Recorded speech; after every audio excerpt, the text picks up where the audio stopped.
আমি ডক্টর মোহাম্মদ মাহমুদুল হাসান আজ যে বিষয় আলোচনা করব তা হলো অ্যালার্জি। অ্যালার্জি কাকে বলে, অ্যালার্জি কেন হয়, অ্যালার্জির লক্ষণগুলো কী কী এবং অ্যালার্জি হলে তা প্রতিকারের উপায় কী।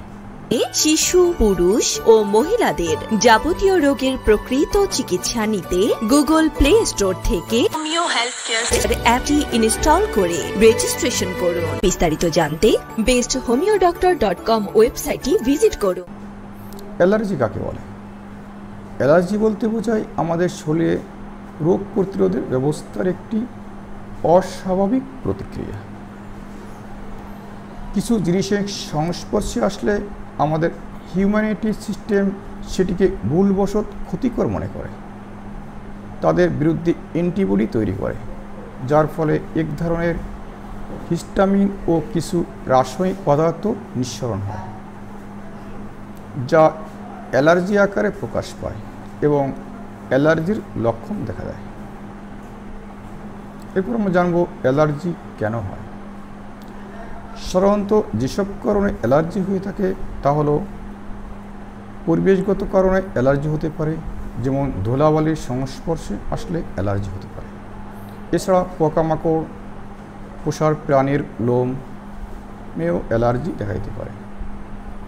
কিছু কিছু খাদ্য অ্যালার্জি দেখা দিতে পারে, যেমন দুধ, ডিম, চিংড়ি মাছ, ইলিশ মাছ, গরু মাংস ইত্যাদি। বংশগত কারণেও অ্যালার্জির সমস্যা দেখা দিতে পারে। আবহাওয়াজনিত সমস্যার কারণেও কারো কারো অ্যালার্জির সমস্যা দেখা দিতে পারে। এবার আমরা জানবো অ্যালার্জির লক্ষণগুলো কী কী।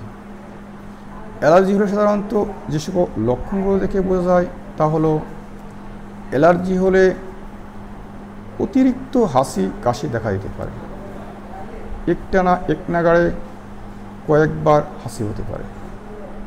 অ্যালার্জির ফলে শরীরে চুলকানি, ফোলা ফোলা ভাব, লাল লাল ভাব দেখা দিতে পারে।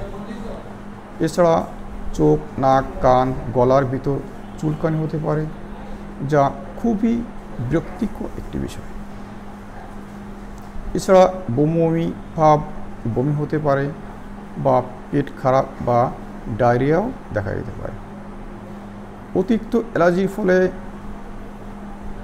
শ্বাসকষ্টের মতো সমস্যা হতে পারে, যা জীবন ঝুঁকির বিষয় হয়ে দাঁড়াতে পারে। রক্তচাপ কমে যেতে পারে। এবার আমরা জানবো অ্যালার্জি হলে তা প্রতিকারের উপায় কী। স্বাস্থ্যকর জীবনযাপন করতে হবে ও ধুলাবালি এড়িয়ে চলতে হবে এবং সবসময় পরিষ্কার পরিচ্ছন্ন থাকতে হবে। অ্যালার্জির কারণ নির্ণয় করতে হবে এবং যে সমস্ত জিনিসে অ্যালার্জি দেখা দেয় সে সমস্ত জিনিস থেকে দূরে থাকতে হবে। যে সকল খাবার অ্যালার্জি হবে সে সকল খাবার খাওয়া কমিয়ে দিতে হবে। সচেতনতা বৃদ্ধি করতে হবে এবং বাইরে গেলে মাস্ক ব্যবহার করতে হবে। জীবনধারা পরিবর্তন আনতে হবে এবং যাদের অতিরিক্ত অ্যালার্জির সমস্যা দেখা দিয়েছে তাদের অবশ্যই দ্রুত ডাক্তারের নিকট শরণাপন্ন হতে হবে এবং সঠিক চিকিৎসার মাধ্যমে এ রোগ থেকে মুক্তি পাওয়া সম্ভব।